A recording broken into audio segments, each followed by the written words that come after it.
마가복음 말씀 보겠습니다. 마가복음 2장입니다.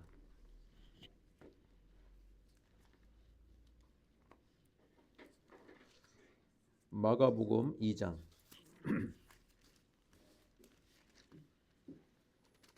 1절에서 12절 말씀. 저와 여러분이 한 절씩 교독하겠습니다.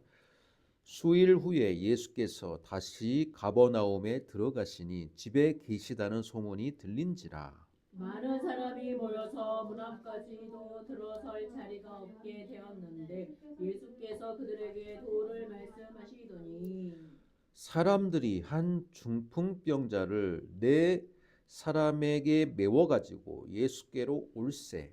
무리들 때문에 예수께 데려갈 수 없으므로 계신 곳에 지붕을 뜯어 구멍을 내고 중풍병자가 누운 상을 달아내리니 예수께서 그들의 믿음을 보시고 중풍병자에게 이르시되 작은 자야 내 죄 사함을 받았느니라 하시니 어떤 서기관들이 거기에 앉아서 마음에 생각하기를 이 사람이 어찌 이렇게 말하는가 신성 모독이로다 오직 하나님 한 분 외에는 누가 능히 죄를 사하겠느냐. 그들이 속으로 이렇게 생각하는 줄을 예수께서 곧 중심에 아시고 이르시되 어찌하여 이것을 마음에 생각하느냐. 중풍병자에게 내 죄 사함을 받았느니라 하는 말과 일어나 내 상을 가지고 걸어가라 하는 말 중에서 어느 것이 더 쉽겠느냐. 그러나 인자가 땅에서 죄를 사하는 권세가 있는 줄을 너희로 알게 하려 하노라 하시고 중풍병자에게 말씀하시되 내가 네게 이르노니 일어나 내 상을 가지고 집으로 가라 하시니 그가 일어나 곧 상을 가지고 모든 사람 앞에서 나가거늘 그들이 다 놀라 하나님께 영광을 돌리며 이르되 우리가 이런 일을 도무지 보지 못하였다 하더라. 아멘. 자, 오늘 우리가 읽은 이 말씀을 가지고 인자의 권세라는 제목으로 말씀을 듣도록 하겠습니다. 따라해 보겠습니다. 인자의 권세. 인자의 권세. 오늘 우리가 읽은 이 말씀 중풍병자의 치유에 대한 이 기록은 마가복음 외에도 마태복음과 누가복음에 등장하는 구절입니다. 네 개의 복음서 가운데 세 개의 복음서가 공관복음이라고 일컬어지는 세 개의 복음서가 기록하고 있다는 것은 이 중풍병자의 치유가 그만큼 굉장히 중요하게 여겨지고 있다라고 그렇게 말하고 있는 것입니다. 자, 중풍병자가 치유의 사건이 일어난 곳이 장소가 어디입니까? 오늘 1절을 보니까 가버나움입니다. 가버나움은 어디에 있는 도시라고 했습니까? 갈릴리 호숫가 북쪽에 있는 해안가 도시입니다. 그 가버나움에는 베드로의 집이 있었고 야고보 요한의 집이 있었습니다. 예수님의 어부 제자였던 사람들의 본거지라고 볼 수 있고 예수님 역시 하나님의 나라 사역의 중심지를 어디로 잡았느냐? 가버나움으로 잡은 거예요. 그래서 오늘 말씀의 장소가 가버나움의 어느 한 집에 계시다라고 이야기했을 때 학자들은 이게 베드로의 집일 수도 있고 예수님의 또 다른 제자들의 집이었을 것이다 라고 추정을 합니다. 네, 추정을 해요. 그런데 많은 사람들이 모였어요. 예수님께서 가버나움을 중심으로 하나님의 나라의 복음을 전하니까 사람들이 구름대처럼 몰려왔습니다. 예수님께서 그 중에 오늘 이 사건은 어느 한 집에 들어갔는데 그 집 안에 사람들이 꽉 찬 나머지 밖에도 줄을 많이 서 있겠죠. 그러니까 집에 들어갈 입구조차도 꽉 막혀 있는 상태입니다. 지금도 가버나움을 보면요, 고고학자들이 여러 가지 집들을 발굴을 해내고 있고요. 이미 4세기 무렵에 콘스탄틴 황제, 기독교를 공인했던 콘스탄틴 황제 때에도 성지순례가 있었어요. 놀랍지 않습니까? 성지순례 역사라는 게 최근에 있는 게 아니라 이미 콘스탄틴 황제 때부터 이미 가버나움과 그 주변의 여러 가지의 유적들을 발굴이 돼 있고 그것이 성지순례의 장소가 되었다라는 거예요. 그 중에 베드로의 집이라고 일컬어지는 집도 이미 있었대요. 그래서 로마 황제의 그 황후였던 그 사람도 성지순례를 다녀왔다라는 기록이 있습니다. 여러분,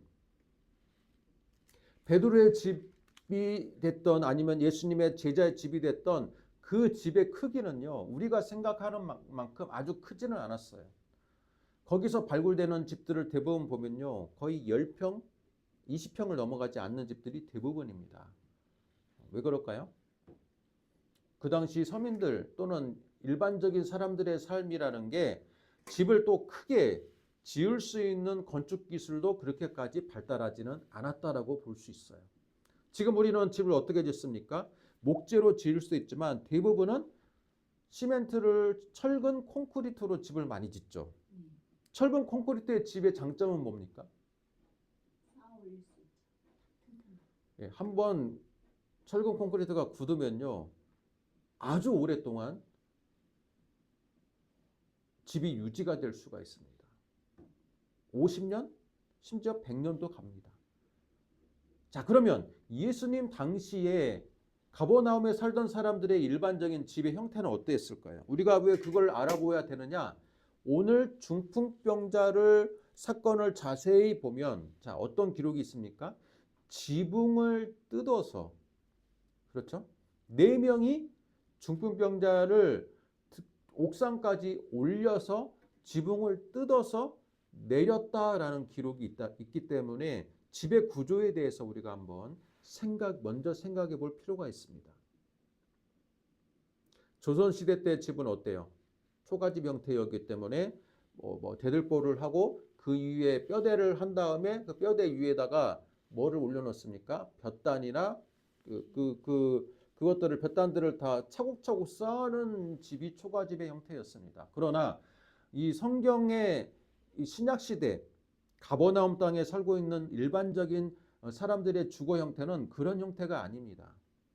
위에가 볼록 솟아 있는 그런 우상과 같은 형태가 아니라 옥상이 평지입니다. 평지. 단층 평지집이에요. 대부분의 집이 그렇게 지었습니다. 단층 평지집인 이유가 뭡니까? 그렇게까지 높은 철근 콘크리트와 같은 이 굳건한 자재들이 없기 때문에 그 당시 주변에서 가장 흔하게 볼 수 있는 진흙을 이겨서 집을 짓기 때문에 그래요. 요즘 우리 흙집 알죠? 여러분, 흙집도 어때요? 건축 기술이 발달했지만 흙집이 갖고 있는 장점들은 참 여러 가지가 장점이 있습니다. 흙집이 살아 숨쉬는 집이기 때문에 공기 순환도 잘 되고요. 친환경적이고 또 사람들에게 좋은 여러 가지의 좋은 것들을 발산을 하기 때문에 흙집이 웰빙 시대에 유행하고 있어요. 그러나 흙집을 자세히 보면요. 여러분, 흙집으로 3층, 4층을 쌓은 적의 건축을 본 적이 있습니까? 대부분 흙집은 단층으로 지어요. 마찬가지라고 볼 수 있습니다. 예수님 당시에 예수님의 제자들의 집 역시도 흙을 이겨서, 진흙을 이겨서 진흙에 볕단 같은 거 그런 것들을 같이 지푸라기를 섞어서 그걸 말립니다. 태양빛에 말려서 다시 또 집을 또 섞어가지고 진흙을 이겨서 계속해서 단단하게 두껍게 만드는 거예요. 두껍게 만든 다음에 천정을 이제 평평하게 쌓아 나가는 겁니다. 우리가 볼 때 진흙으로 만든 집은 굉장히 좀 부실할 것처럼 보이지만 그 당시에 그 햇볕에 계속 벽돌식으로 지푸라기와 진흙을 이겨서 천정과 벽을 만들면요, 고온의 환경에서 완전하게 굳으면 굉장히 단단했다 그래요. 그래서 예수님의 제자들의 집도 분명히 단층 집이었을 것이고 뿐만 아니라 천정이 평평한 집이었을 겁니다. 그리고 천정으로 올라가는 계단이 옆으로 나 있는 집이었을 거예요. 우리 옛날에 저는 그런 집을 굉장히 좀 많이 봤거든요. 단층집이면서 평평한 집, 여러분 옥상이 있는 집 기억하시나요? 지금은 그런 집이 많이 없는데 옛날 1970년대, 80년대는 단층집이면서 옥상이 그냥 이렇게 평평해서 옆에 계단으로 올라가는 집들이 꽤나 있었습니다. 예수님께서 지금 계신 집도 분명히 그런 형태였을 거예요.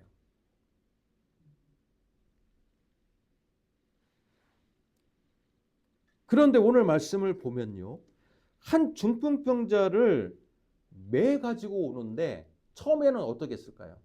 사람들을 군중을 헤집고 추리문 방향으로 들어가려고 했어요. 그런데 워낙 그 좁은 집에 예수님의 말씀을 듣기 위해서 사람들이 쫙 모여 있는데 도저히 사람들을 헤집고 들어갈 수가 없는 겁니다. 그러면 어떤 방법이 있을까요? 그들이 생각해낸 방법은 오늘은 반드시 예수님을 만나야겠다라고 그들은 도와주는 4명과 중풍병자와 또 옆에 있는 가족이 그렇게 결단을 내린 것 같아요. 웬만한 사람 같았으면 어땠을까요? 오늘만 꼭 날이겠느냐라고 하면서 돌아갔을 겁니다. 뿐만 아니라 꼭 집에 있는 예수님을 만나야 된다는 생각보다는 예수님이 나중에 집에 나오셔서 가버나움 길가를 걸어 다닐 때 그분을 만나면 되는 거잖아요. 그렇습니까? 안 그렇습니까? 오늘만 날은 아니야. 그런데 여기 지금 도와주는 4명의 친구들인지 도와주는 이웃인지는 모르겠지만 이 4명의 사람과 중풍병자와 또 옆에 있는 가족들은 반드시 오늘 예수님을 만나야겠다라고 결단을 내린 것 같아요. 그래서 그들은 입구는 막혔으니 옆에 있는 계단으로 올라가서 바로 옥상으로 올라갑니다. 그리고 어떡합니까? 4절 무리들 때문에 예수께 데려갈 수 없으므로 그 계신 곳에 지붕을 뜯어 구멍을 내고 중풍병자가 누운 상을 달아 내렸다.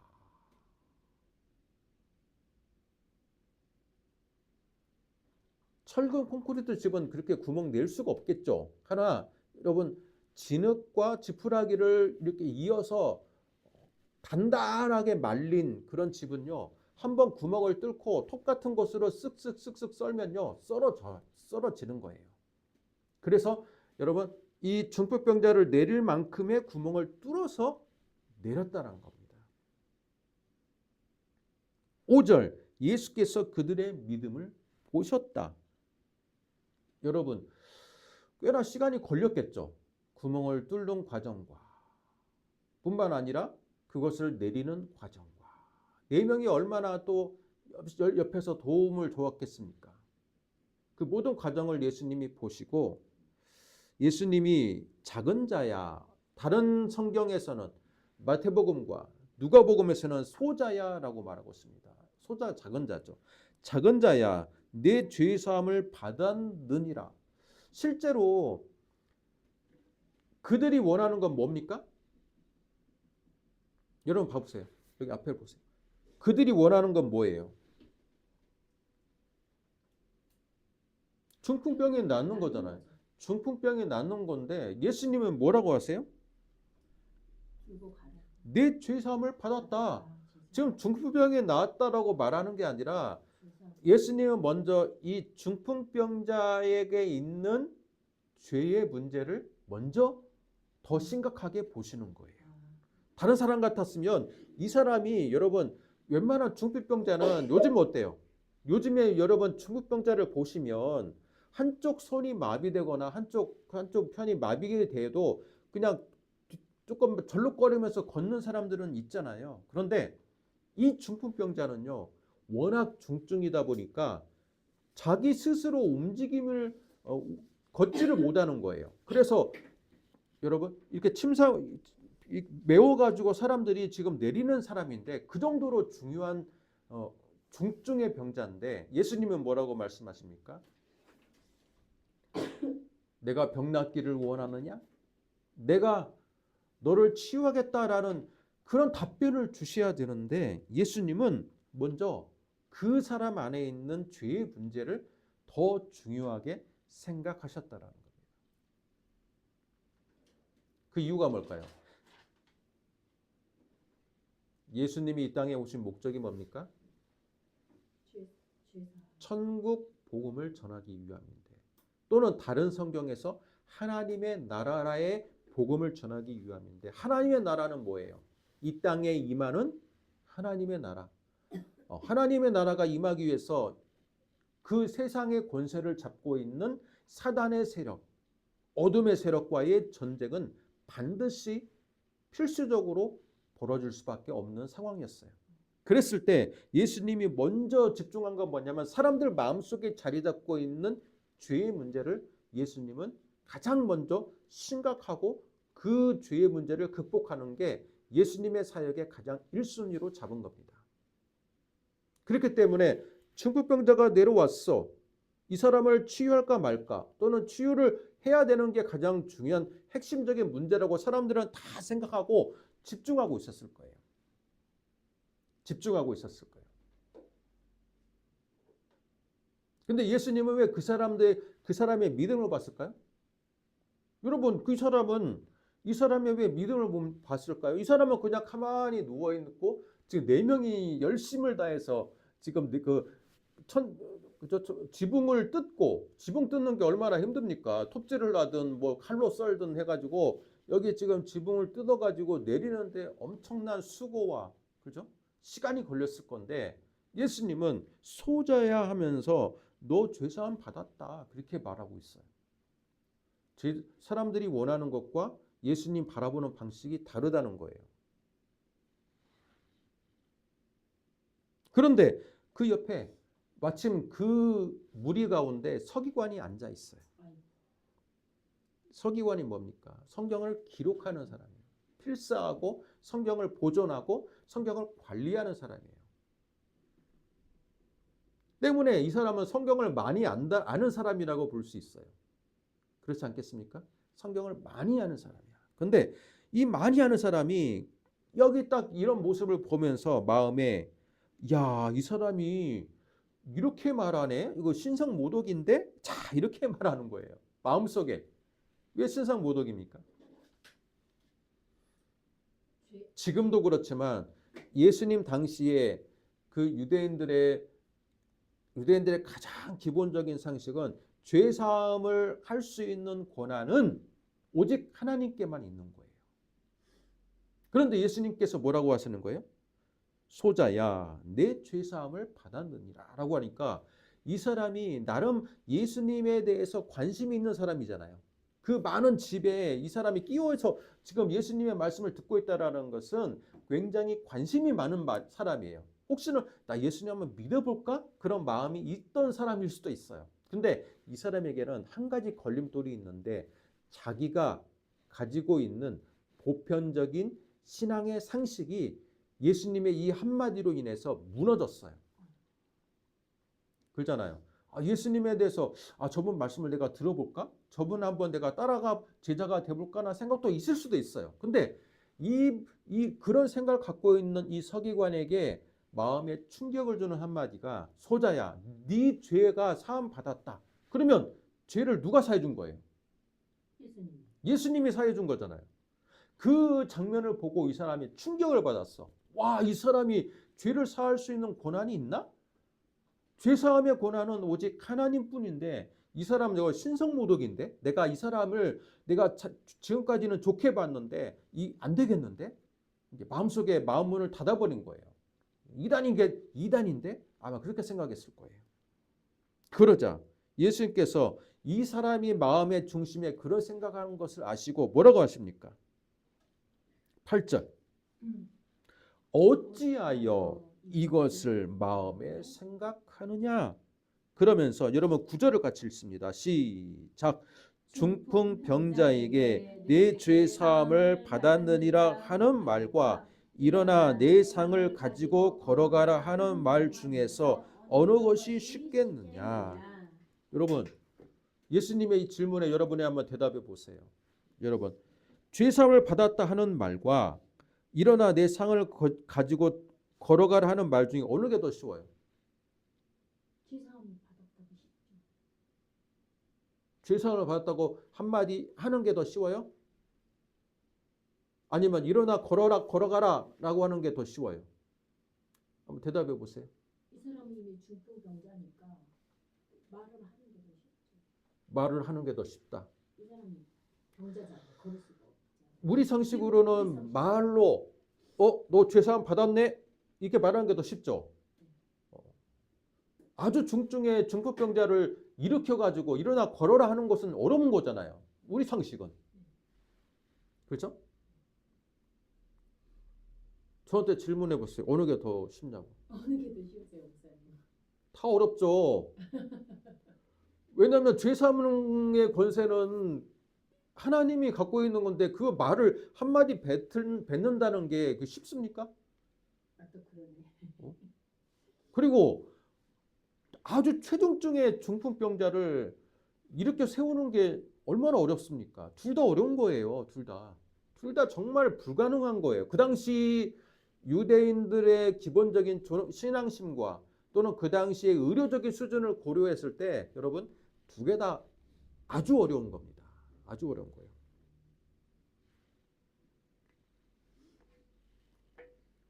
그런데 예수님은 이 질문은 뭐예요?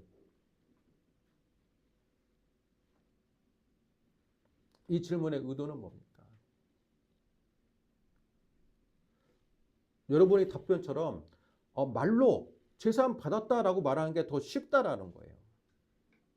그러나 내가 그렇게 말함으로 인해서 많은 사람들이 손가락질을 할 수도 있고 시험에 들 수 있는 이 오해 소지의 말을 내가 하는 이유는 뭐냐면 내가 죄를 사하는 권세가 내가 하나님의 아들로서 메시아로서 죄를 사하는 권세가 있다라는 것을 보여주기 위해서 내가 굳이 이 말을 하고 있다라는 겁니다. 이건 뭐예요? 중풍병자가 너희들보다 훨씬 더 죄가 많기 때문에 지금 하는 얘기가 아니라는 거예요. 많은 사람들은 그랬을 거야. 여러분 예수님 당시에 사람들의 유대인들의 보편적인 생각은 뭐냐면 어떤 사람이 장애인으로 태어났다. 또는 갑자기 사고를 당해서 불구가 됐다. 또는 어떤 큰 사건이 일어났다. 그러면 뭐라고 생각합니까? 그건 하나님이 쳤다. 하나님의 그 사람이 죄값으로 인해서 하나님이 불의의 사고로 그 사람을 당하게 만들었다라고 생각했어요. 한마디로 인과응보적인 사고방식을 갖고 있었다는 거예요. 분명히 뭔가 원인이 있다는 거예요. 요즘 사람들도 그렇습니까? 그렇죠. 요즘 사람들 여러분 갑자기 무슨 사고가 벌어졌어. 그러면 그렇게 생각합니까? 아, 저 사람 죄로 인해서 자기 죄값 받았네. 그렇게 생각합니까? 아니면 되게 이 사람이 불운하구나. 왜 하필이면 그 시간에 그 차를 타가지고 그 차가 이렇게 사고가 났을까? 그렇게 생각합니까? 후자잖아요. 지금도 인과응보적으로 생각합니까? 우리는 후자로 생각해야 돼요. 그냥 하필이면 그 시간에 그 차를 타서 그렇게 사고가 났다라고 해야지. 하나님께서 벌을 내렸다. 그건요. 예수님 당시의 사람들도 마찬가지예요. 모든 병자들, 문둥병자들, 또 각종에 있는 여러 가지 병자들이요. 바이러스에 감염돼서 눈에 병이 생기고 그러는 거잖아요. 근데 그렇게 생각하지 않고 하나님이 쳤다. 저 사람이 안에 죄 때문에 하나님이 친 것이다라고 그렇게 생각하던 시절입니다. 그러다 보니까 중풍병자, 중증의 중풍병자를 뭐라고 이야기했을까요? 속으로. 저 사람은 우리보다 얼마나 죄가 많길래 저런 죄를 받은 것일까? 그러고 생각하고 있을 때 예수님이 뭐라고 그래요? 소자야, 너 죄사함 받았다. 근데 그렇게 말한 이유가 뭐예요? 죄사함 받았다고 말하고 한마디 하는 게 더 쉽냐? 쉬워요? 그래, 말은 쉬워요. 그러나 그 당시 문화로 볼 때 죄사함 받았다라고 말하는 것은 오직 하나님께만 있는 권세예요. 둘 다 어려운 거예요. 둘 다 어려운 거예요. 그러나 예수님이 굳이 그렇게 말한 이유가 뭡니까? 인자가 땅에서 죄를 사하는 권세가 있는 줄을 너희로 알게 하기 위해서 내가 굳이 이 얘기를 하는 거다. 그런 건 뭐예요? 중풍병자에게만 죄사함의 권세가 있는 게 아니라 하나님의 아들 인자가 모든 사람들의 죄를 다 사해 줄 수 있는 권세가 있다라는 것을 알게 하기 위해서 사람들이 가장 지목하는 사람, 죄가 많다라고 지목하는 사람에게 죄를 사해 준다라고 말했다는 거예요. 무슨 말인지 알겠습니까? 사람들이 저 사람이 무슨 죄를 졌길래 저렇게 죄가 많이 져서 저런 병을 얻었나라고 생각하는 그 사람 앞에서 죄사함을 사해주니 다른 사람에게도 당연히 죄사함의 권세가 있다라는 것을 증명해 냈다라는 거죠.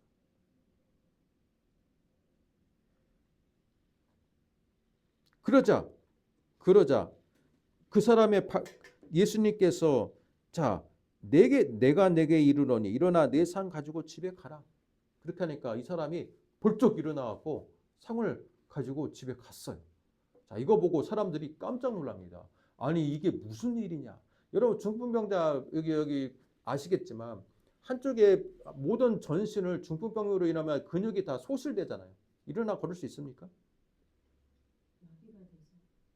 못 일어나요. 바로 치유가 된다 해도 바로 못 일어납니다. 그런데 예수님의 이 치유 사역은요, 중풍병의 근원을 치유했을 뿐만 아니라 근육까지도, 힘줄과 근육까지도 완전히 회복을 시켰다라고 볼 수 있어요. 이 사람이 일어나 걸어갔다라는 거. 그러자 사람들의 반응이 뭡니까? 우리는 도무지 이런 일을 본 적도 들은 적도 없다. 이게 무슨 일이냐? 이게 무슨 일이냐? 여러분, 여기서 우리가 알 수 있는 건 뭡니까? 사람들은요, 예수님의 말씀을 듣기 위해서 지금 모인 사람들은 지금 예수님의 말씀이 그 당시에는 정말 들을 수 없는 말씀이었기 때문에 모인 거예요. 그죠? 4세기 동안, 무려 400년 동안 선지자의 전통이 끊긴 시대잖아요. 그래서 사람들은 예수님 뭐로 봅니까? 하나님의 아들로 보는 게 아니라 400년 동안에 구약의 말라기 선지자로 인해서 끊어졌던 그 선지자의 전통이 예수님으로 말미암아 다시 선지자로서 이 땅에 400년 동안의 그 공백을 깨고 하나님이 선지자를 보냈다라고 봐서 사람들이 모여든 거예요. 1차적으로. 그렇죠?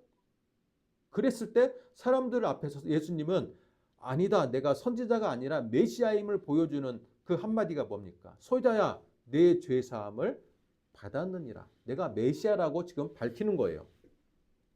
신분을.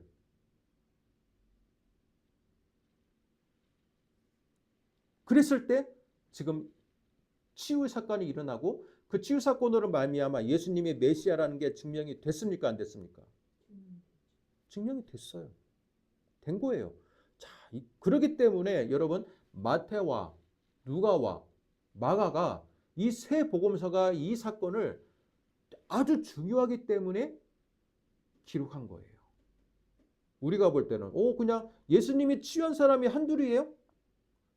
예수님이 치유한 사람 한둘 가운데 굳이 이 사람을 세 복음서가 반드시 넣는 이유가 뭐냐면 예수님의 치유 사건에 이 치유 사건과 더불어서 예수님이 죄사함의 권세가 있다라는 것을 보여주고 그 권세는 메시아의 권이기 때문에 예수님이 메시아라는 걸 보여주는 사건이기 때문에 이 세 복음서가 이 말씀을 기록하고 있다라는 겁니다. 그러면 이 말씀이 우리에게 주는 교훈은 뭡니까? 여러분, 대부분 사람들은요, 예수님 자기 문제를 예수님께 가져오는 것까지는 생각을 못해요. 그렇습니까? 안 그렇습니까? 예수님 말씀이 좋아. 말씀이 그 당시 예수님 말씀이 좋고 400년 만에 지금 선지자가 나타났네 하면서 줄줄이 따라다니고 또 가끔 가다가 치유되는 거 보면 너무 좋아. 그래서 그분을 계속 따라다니고 집안에 계시면 집안에 들어가서 들어요. 그러나 오늘 말씀을 자세히 보면요, 자신의 문제를 해결하기 위해서 예수님께 직접 위에 지붕까지 뜯고 자신의 문제를 해결해 달라고 온 사람은 이 중풍병자가 유일했다는 거예요. 그 시간에. 다른 사람들은 예수님 저 어디가 아파요? 저 지금 도와주세요. 저 어디가 우리 가족에 누가 아파요? 그 사람이 아니라 사람들은 말씀을 듣고 싶어서 그냥 앉아있는 상황에서 진짜 예수님께 자신의 필요, 자신의 지금 반드시 필요한 것을 여러분 예수님이 해결해 줄 수 있다는 믿음을 보고 여러분 지붕을 뚫고 내려온 사람은 이 사람들이 유일했다라는 거예요. 이 사람들 다른 사람들하고 차이가 뭐냐면 다른 사람들은 내 실제적인 문제를 해결해 줄 분으로 예수님을 본 게 아니라 예수님의 전해지는 말씀이 신선하고 예수님의 말씀이 정말 구약의 선지자의 전통이라고 여겨졌기 때문에 모인 거예요. 자신의 문제까지 해결해 줄 분이라고 생각하지는 못했다라는 거예요. 그런데 4명의 도우미와 더불어서 내려온 이 사람은요, 자신의 문제까지 예수님이 해결할 분으로 알고 구멍을 뚫고 내렸다라는 거예요. 그걸 보고 예수님이 믿음이 있구나라고 본 거예요. 여러분에게는 어떻습니까? 신앙생활할 때 예수님이 여러분의 문제를 해결할 분으로 알고 지금 이 자리에 있습니까?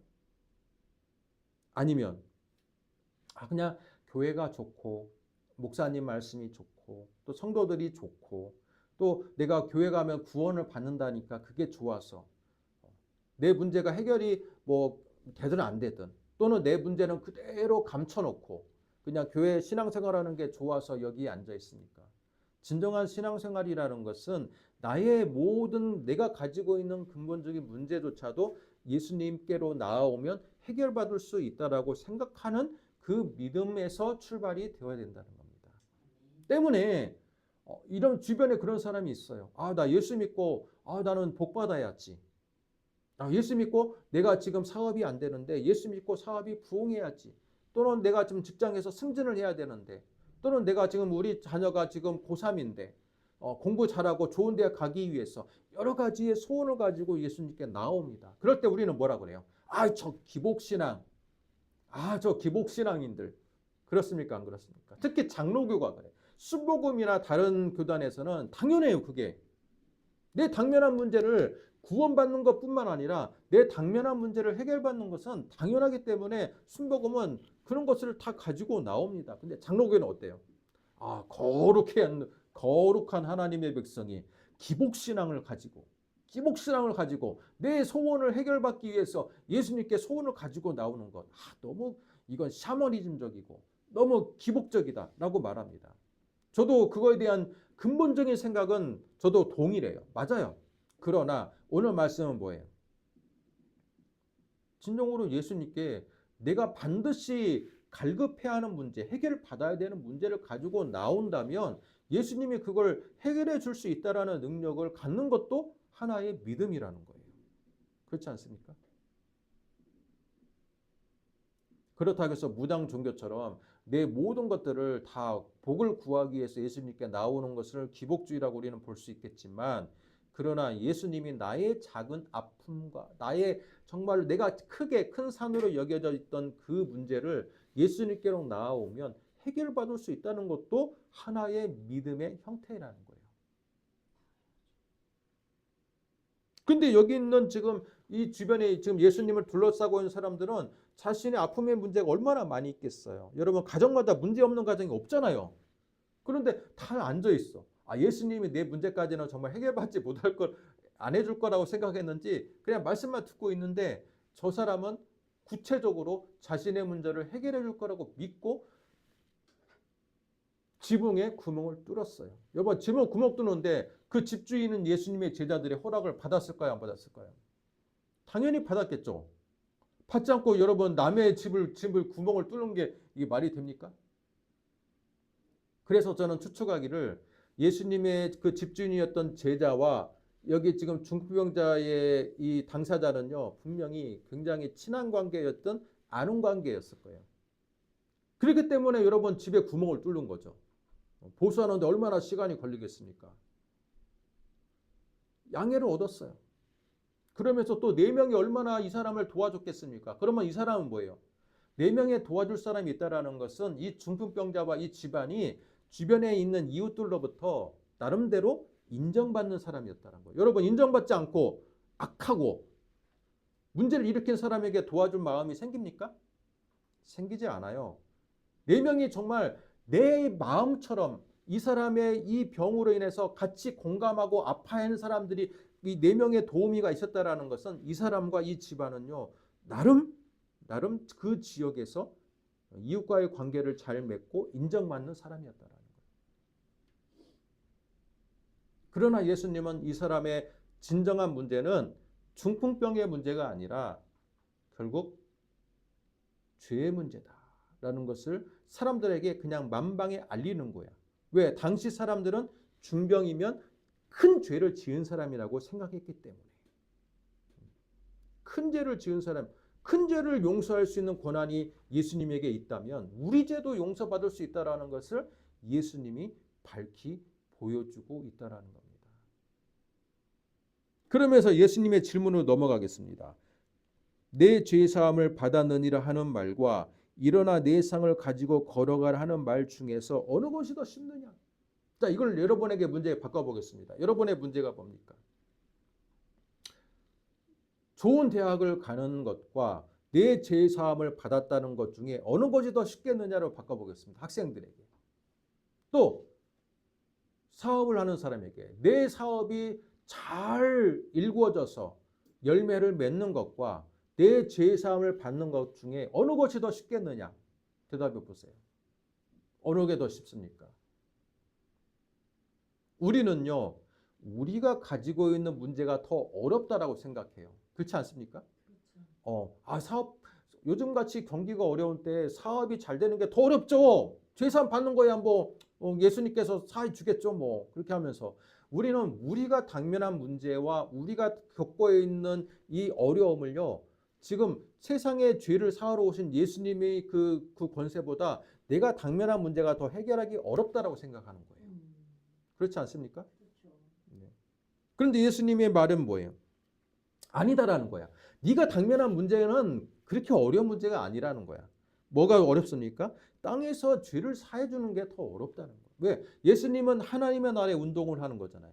이 사단의 지금 이 마귀의 세력들, 마귀가 지금 지배하고 있는 사람들의 이 세력권들이 얼마나 사람들에게 올가매고 있는지를 너무나도 눈으로 똑똑히 보고 있기 때문에 그 어둠의 세력들을 물리치는 거, 죄를 사해 주는 게 더 어려운 일이에요. 예수님 입장에서는. 근데 사람들은 그렇게 생각 안 한다는 거예요. 내가 당면하고 있는 문제가 더 어려운 거예요. 아, 나 우울증이 있어요. 나 지금 사업이 잘 돼야 돼요. 직장이 내가 지금 되게 직장 생활하기 힘들어하는데 내가 직장 생활이 잘 돼야 되는 게 더 나한테는 더 어렵고 힘든 일이야. 그러나 예수님의 관점은 뭐예요? 그게 힘든 게 아니라는 거예요. 네 안에 있는 아직도 해결받지 못하는 불신앙, 네 안에 있는 교만, 그게 더 심각하고 더 해결받기 어려운 문제라는 거예요. 만약에 예수님이 그렇게만 말하고 중풍병자를 일으키지 않았으면 어떻게 됐을까요? 사람들이 그 예수님 말씀을 믿었을까요? 만약에 예수님께서 야, 중풍병자야, 너 보니까 네가 지금 죄 때문에 그러는 건데 너 죄사함 받는 게 먼저야. 빨리 죄사함 받고 와. 보냈으면 어떻게 됐을까요? 일으키지 않고 너 지금 죄사함을 받고 내 말을 더 믿어. 나 따라다녀. 그러면서 네 죄사함을 받아. 그러면 중풍병은 아마 나중에 나올 수 있을 거야. 우리 그렇게 말하지 않습니까? 흔히.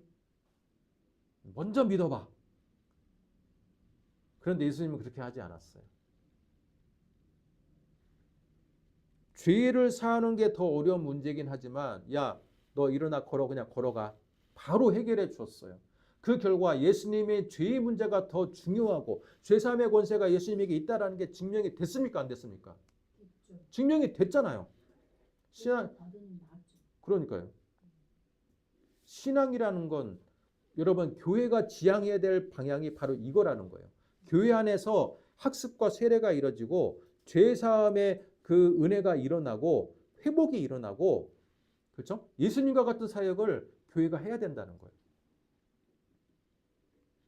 죄사함의 은혜가 일어나야 돼요. 용서를 베풀어주는 은혜가 일어나야 돼. 긍휼을 선포하는 그 은혜가 일어나야 돼. 이것이 교회가 예수님의 역할을 교회가 해야 될 일이 마땅히 해야 될 일인 거예요. 근데 교회에 오면 죄사함이 일어나는 게 아니라 마음이 더 무거워. 어떤 집사하고 내가 싸웠는데 계속 그냥 마음이 계속 무거워. 또 목사님이 나를 별로 안 좋아하는 것 같아. 그렇게 생각하는 분도 있더라고요. 한 번이라도 눈이라도 잘 안 마주치면 목사님이 왜 나에 대해서 저렇게 눈도 안 마주치지? 괜히 마음에 그냥 스스로 장벽을 만들어요. 여러분 교회가 그런 곳이 돼서는 안 돼요. 교회는 예수님처럼 치유가 일어나야 되고 죄사함의 권세가 사탄의 권세가 무너지는 곳이 되어야 돼요. 긍휼을 선포하는 곳이 되어야 돼요. 지금 우리 교회들, 우리 한국 땅에 있는 교회들이 그 역할을 하고 있습니까? 하고 있습니까? 안 하고 있습니까? 죄의 문제를 심각하게 보고 있습니까? 내가 보기에는요, 교회 신앙생활하는 분들은요, 내 안에 있는 지금 죄의 문제를 생각하기보다는 내 안에 있는 내가 갖고 있는 문제를 더 크게 보는 거예요. 그렇잖아요? 그러면서 교회에 나올 때, 이거 해결해 주세요. 오늘 뭐 우리는 여러 가지 소원을 가지고 나오기는 하지만 실제로 내 안에 있는 근본적인 예수님과의 관계성의 문제, 죄의 문제의 심각성에 대해서는 우리는 그렇게까지 신경 쓰지 않아요. 그런데 오늘 그런 우리들에게 예수님이 이 땅에 오시면 뭐라 하겠습니까? 야, 네가 가지고 있는 문제보다 네가 가지고 있는 나와의 관계성의 문제, 죄의 문제가 더 심각한 거야. 그렇게 말하지 않겠습니까? 그래요, 안 그래요? 근데 우리는 예수님, 내가 가지고 있는 문제가 더 커요.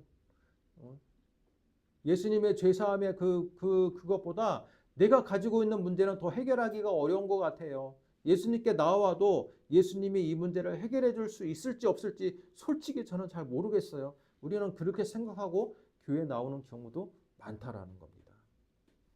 이 시간 우리 여러 가지의 문제들은 예수님 앞에 진정으로 가지고 나온다면 그 문제는 예수님 앞에 눈독 없이 쉽게 사라질 수 있다라고 우리 믿음으로 고백하시기를 바랍니다. 그리고 그것보다 더 중요한 것은 내가 얼마나 예수님을 더 진정으로 메시아로 믿고 있느냐. 그죠? 내 죄의 문제가 얼마나 더 심각하느냐. 그것들을 진정으로 우리가 믿음의 눈으로 바라볼 수 있는 우리가 되기를 주님의 이름으로 소망합니다.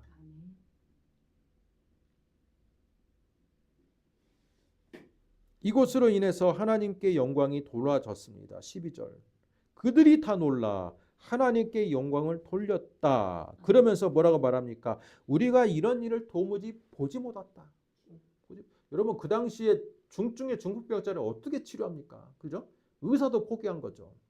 의사도 포기하고 그때 의학으로는 지금도 마찬가지로 전신의 중풍병자는 치유하기가 힘들어요.